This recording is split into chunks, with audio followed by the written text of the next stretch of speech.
ٹھیک ہے. سر کے اوپر کپڑا نہ ہو تو وضو نہیں ہوتا. ہوتا ہے کہ نہیں ہوتا؟ ہو جاتا ہے. اونٹ کا گوشت کھا کر وضو کرنے کا حکم اس لیے دیا گیا کہ اس میں کینا ہوتا ہے، کھا کر سستی ہوتی ہے، اور یہ گوشت ثقیل ہوتا ہے. اس لیے انسان کو نماز کے لیے فریش کرنے کے لیے یہ حکم دیا گیا ہے. ٹھیک ہے. اگر کسی شخص کا وضو بار بار ٹوٹ جائے تو اس کے لیے کیا حکم ہے؟ کیا وہ ہر فرض و سنت نماز کے لیے وضو الگ کرے؟ کیونکہ اکثر ایسا ہوتا ہے. دیکھیں، ایک ہے اکثر ایسا ہو جانا یا کبھی کبھار ایسا ہو جانا، تو دوبارہ وضو کرنا پڑے گا. لیکن ایک ایسی بیماری ہوتی ہے کہ جس میں انتڑیوں کی خرابی کی وجہ سے، انٹسٹائن کے پرابلم کی وجہ سے بعض لوگوں کے بارے میں آتا ہے کہ ان کو ایسی تکلیف ہو جاتی ہے. میں نے کسی ڈاکٹر سے کنسلٹ کیا تھا کیونکہ اکثر لوگ ایسا مسئلہ پوچھنے کو آتے ہیں. تو وہ جو ایسا پرابلم ہو، جو ایک بیماری ہو، تو اس میں اگر ایک رکعت کی دیر بھی نہیں کسی کا وضو رہتا تو اس میں کیا ہے کہ انسان، یا یہ کہ کسی کو وہم ہی لاحق رہتا ہے، تو ایک دفعہ وضو کر کے ایک نماز اس سے پڑھ لے. لیکن کبھی کبھار ایسا ہو جانا یا دن کی 5 نمازوں میں سے 1-2 میں ایسی کوئی تکلیف ہو جانا، تو اس کے لیے یہ حکم نہیں ہے. اس کے لیے حکم یہ ہے کہ آپ اپنے کھانے کی ہیبٹس درست رکھیں، وقت پر کھائیں، صحیح خوراک کھائیں، تو آپ کو وضو کا مسئلہ نہیں ہوگا. ایسی چیزیں مت کھائیں جن کے بارے میں آپ کو پتا ہے کہ آپ کو ان سے الرجی ہے اور سٹمک اپسیٹ ہوتا ہے یا آپ کے وضو میں پرابلم ہوتا ہے. یہ ہر شخص اپنی عادت خود جانتا ہے، اور دین کی حفاظت، نمازوں کی، وضو کی، ان سب چیزوں کی ہماری ذمہ داری ہے. اسی لیے آپ دیکھیں کہ دین صرف چند خانوں میں نہیں بانٹ سکتے، وہ پوری زندگی کا ایک حصہ بن جاتا ہے. لوگ یہ بھی روایت کرتے ہیں کہ جب تک وضو کا پانی جسم پر لگا رہتا ہے ثواب ملتا رہتا ہے. مجھے تو ایسی کسی روایت کا معلوم نہیں ہے. کیا ناک میں پانی چڑھانا فرض میں آتا ہے؟ کس میں آتا ہے؟ سنت ہے. اور زیادہ اوپر تک لے جانا سنت ہے، پسندیدہ ہے. اگر کوئی نہ لے جا سکے اور خطرہ ہو کہ وہ سانس کی نالی میں چلا جائے گا، اتنا ہی چڑھا بیٹھے اور غوطہ کھا جائے، کیونکہ جب پریکٹس نہیں ہوتی تو مشکل ہوتا ہے. لیکن اس کا یہ مطلب نہیں کہ ناک کو صرف ٹچ کرے پانی آپ کا. اس پانی کو کچھ نہ کچھ اندر جانا چاہیے تاکہ اندر کے جرمز اور میل کچیل باہر آئے.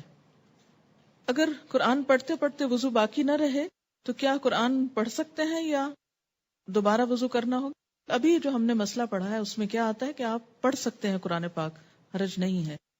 تحیۃ الوضو کیسے پڑھتے ہیں؟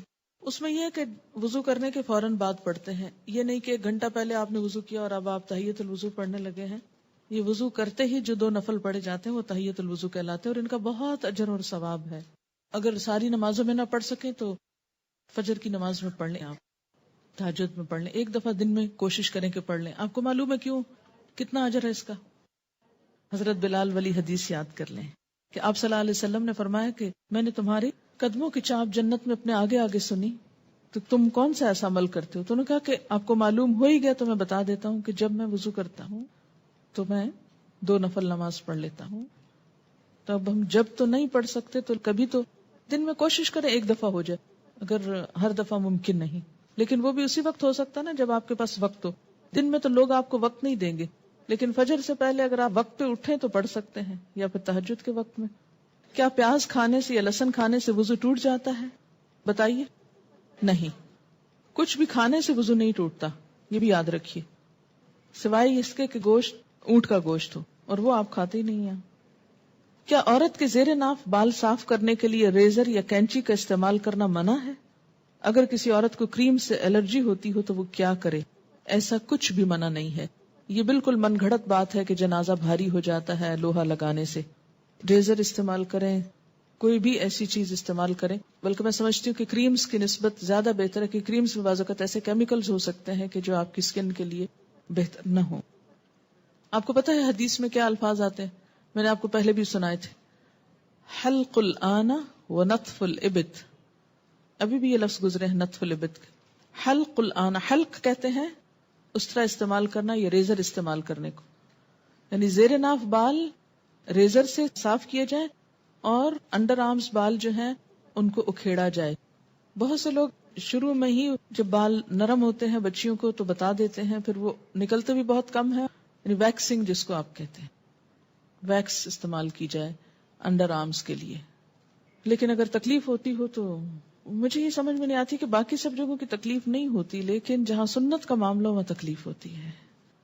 یہ پسندیدہ ہے، اگر نہیں تو انڈر آرمز بھی اگر آپ ریزر استعمال کرنا چاہیں تو کر سکتے ہیں. ٹھیک ہے. وضاحت کر دیجئے کہ انگلیوں کا خلال جو ہے وضو شروع کرتے وقت یہ کس وقت کرنا ہوگا؟ جب آپ بازو دھو لیں، مسح کر لیں، پاؤں دھونے سے پہلے. موزوں کے مسح سے کیا مراد ہے؟ کیا اس کا مطلب یہ کہ ہاتھ گیلے کر کے موزوں کے اندر لے جائیں یا پھر پیروں پر ہی پھیر لیے جائیں، یا اس کا مطلب ہے کہ ہاتھ گیلے کر کے موزوں کے اوپر ہی پھیر لیے جائیں؟ اس طرح جوتوں کے مسح کے بارے میں بتا دیں. مسح کا طریقہ یہ ہے کہ پانی سے ہاتھ گیلے کیے جائیں اور پاؤں کی انگلیوں سے ہاتھ شروع کر کے اوپر پنڈلی تک لے جایا جائے، اس سے مسح ہو جاتا ہے. نیچے کی طرف سے یعنی تلوے کی طرف سے ہاتھ پھیرنے کی ضرورت نہیں. حضرت علی رضی اللہ تعالیٰ عنہ کا قول آپ کو یاد ہوگا کہ اگر دین جو ہے وہ عقل پر مبنی ہوتا تو پاؤں کے نیچے سے ہاتھ پھیرے جاتے، کیونکہ زیادہ میلا حصہ تو نیچے کا ہوتا ہے، لیکن سنت یہی ہے کہ اوپر سے ہاتھ پھیرے جائیں. اگر کوئی شخص ایک ہی دفعہ دھوتا ہے تو وضو ہو جاتا ہے، لیکن ثواب کس میں ہے؟ 3 دفعہ دھونے میں، اور اس سے آگے بڑھ کر 4 دفعہ دھونے میں ثواب نہیں، ناپسندیدہ ہے، زیادتی ہے، اسے اچھا نہیں سمجھا گیا. آپ صلی اللہ علیہ وسلم ناراض ہوئے. ٹھیک ہے. لیکن اگر جیسے صابن وغیرہ لگا دیا ہے تو پہلے آپ صابن اتارنے کو الگ سے دھو لیں، لیکن وضو کی نیت سے 3 ہی دفعہ دھوئیں، اس سے زیادہ نہیں دھوئیں. ٹھیک ہے. اگر ہم سفر کر رہے ہوں، وضو قائم ہو، راستے میں نماز کا وقت ہو جائے، ایسے حالت میں اگر ویٹ ڈسچارج ہو جائے تو کیا کیا جائے؟ کیونکہ عموماً سفر کے دوران واش رومز اویلیبل نہیں ہوتے، استنجا کس طرح کیا جائے؟ کیا ایسی صورت میں صرف وضو کر کے نماز پڑھ لیں؟ اگر تو وہاں واش روم ہے تو خود کو صاف کر لیں، اگر واقعی نہیں ہے کوئی چیز ایسی تو وضو کر کے نماز پڑھ لیں، جہاں موقع آئے وہاں استنجا کر لیں. اگر وضو کے لیے بھی پانی نہ ملے تو ایسی حالت میں صرف تیمم کر کے نماز پڑھ لی جائے. جی ہاں، کیونکہ سفر کے دوران ایسی مشکلات پیش آتی ہیں. نیز یہ کہ ایسی صورت میں کپڑے بدلنا یا ان کو کہیں ٹھہر کر پاک کرنا ممکن نہیں ہوتا تو کیا کیا جائے؟ انسان کو جب پتا ہے کہ اس کی ایسی کوئی کیفیت ہے تو اس کے لیے کچھ نہ کچھ پیڈ وغیرہ یا کوئی چیز استعمال کر لے کہ جس کو وہ وقت ضرورت پر ہٹا کر انسان مکمل پاکی کی حالت میں نماز پڑھ لے. لیکن اگر کوئی بھی ایسی صورت نہ ہو تو معذوری کے احکامات عام حالات سے مختلف ہوتے ہیں، اس میں ان چیزوں کی رخصت ہوتی ہے. ماربل پہ تیمم نہیں ہوتا، صعیدن مٹی پہ ہوتا ہے، پتھر پہ نہیں. جس چیز پر مٹی نہ ہو اس پہ تیمم نہیں ہوتا. جیسے کپڑے کے اوپر مٹی ٹھہرتی نہیں، اندر جذب ہو جاتی ہے نا، تو اس سے نہیں ہوتا.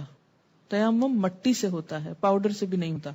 وضو کرتے ہوئے ناک میں پانی ڈالنے کا ایک طریقہ یہ بتایا جاتا ہے کہ دائیں ہاتھ سے چلو بنا کر پانی لیں اور ناک میں چڑھائیں، اور بائیں ہاتھ کی چھوٹی انگلی سے ناک صاف کریں، خلال کریں ناک کے اندر. جی ہاں، اگر ضرورت ہو تو خلال کریں، ورنہ ناک کا خلال کوئی سنت نہیں ہے. ٹھیک ہے. صرف پانی ڈال کر اس کو نکال کر جھاڑنا ناک کو کافی ہے. کسی کو وائٹ ڈسچارج زیادہ ہوتا اور نماز کے دوران ہی ہونے لگے تو کیا کیا جائے؟ ایک دفعہ وضو کر کے پوری نماز پڑھ لے. ٹھیک ہے. کیونکہ بعض اوقات شک بھی ہوتا ہے، اور شک کا علاج کیا کہ ایک دفعہ آپ نماز شروع کریں تو بس پھر کنسیڈر نہیں کریں اس کو. اسی طرح بعض لوگوں کو ایک وہم کی بیماری ہوتی ہے. ایک شخص آپ کے پاس شاید آیا اور اس نے پوچھا کہ میں وضو سے تسلی نہیں ہوتی.